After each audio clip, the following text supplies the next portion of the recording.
Christmas ആഘോഷവും അയ്യപ്പ ഭജന മന്ദിരത്തിന്റെ പ്രതിഷ്ഠാദിന വാർഷികാഘോഷവും നാടിന്റെ ഉത്സവമാക്കി. കാഞ്ഞിരടക്കം സെന്റ് ജോർജ് ചർച്ചിന്റെയും തടിയംവളപ്പ് അയ്യപ്പ ഭജന മന്ദിരത്തിന്റെയും ആഘോഷ പരിപാടിയാണ് മതസൗഹാർദ്ദത്തിന്റെ മാതൃകയായത്. ഉയർന്ന ഗുണനിലവാരം, തികഞ്ഞ വിശ്വസ്തത. ജനതാ പാൽ.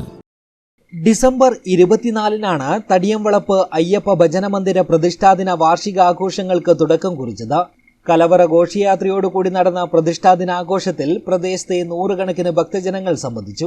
കഴിഞ്ഞ 20 വർഷമായി ഭജന മന്ദിരത്തിന്റെ പ്രതിഷ്ഠാദിനാഘോഷവും കാഞ്ഞിരടക്കം സെന്റ് ജോർജ് ചർച്ചിന്റെ ക്രിസ്മസ് ആഘോഷവും മതസൗഹാർദ്ദത്തിന്റെ സന്ദേശം പകർന്ന് ഒത്തൊരുമയോടെയാണ് കൊണ്ടാടാറുള്ളത്. ഇത്തവണയും പതിവ് തെറ്റാതെ കാഞ്ഞിരടക്കം സെന്റ് ജോർജ് ചർച്ച് അംഗങ്ങളായ എബ്രഹാം തോണക്കര, ഫ്രാൻസിസ് പാറപ്പുറം, ഗുരുസ്വാമി പി കൃഷ്ണൻ എന്നിവർ ചേർന്ന് കേക്ക് മുറിച്ച് ആഘോഷങ്ങൾക്ക് തുടക്കം കുറിച്ചു. തുടർന്ന് ഭജന മന്ദിരത്തിലെത്തിയ കരോൾ സന്ധ്യയെ പായസവും മധുര പലഹാരങ്ങളും നൽകി സ്വീകരിച്ചു.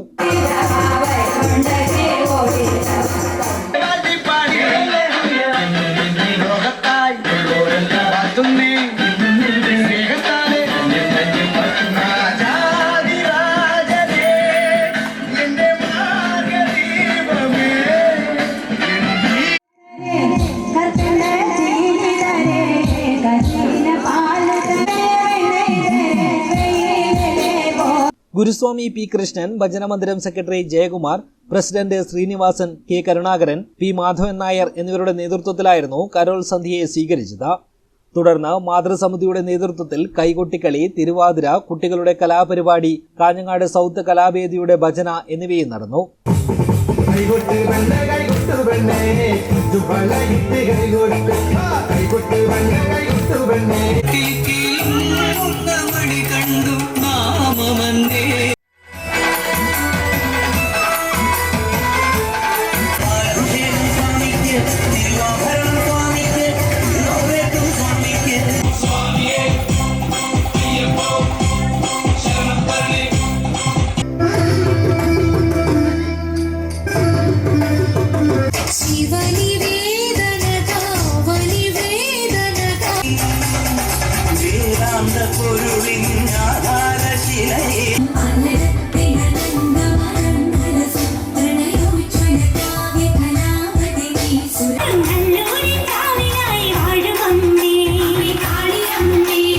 വരും വർഷങ്ങളിലും മതമൈത്രിയുടെ സന്ദേശം പകരുന്ന ആഘോഷ പരിപാടി കൂടുതൽ വിപുലമാക്കാനുള്ള തയ്യാറെടുപ്പിലാണ് പ്രദേശവാസികൾ.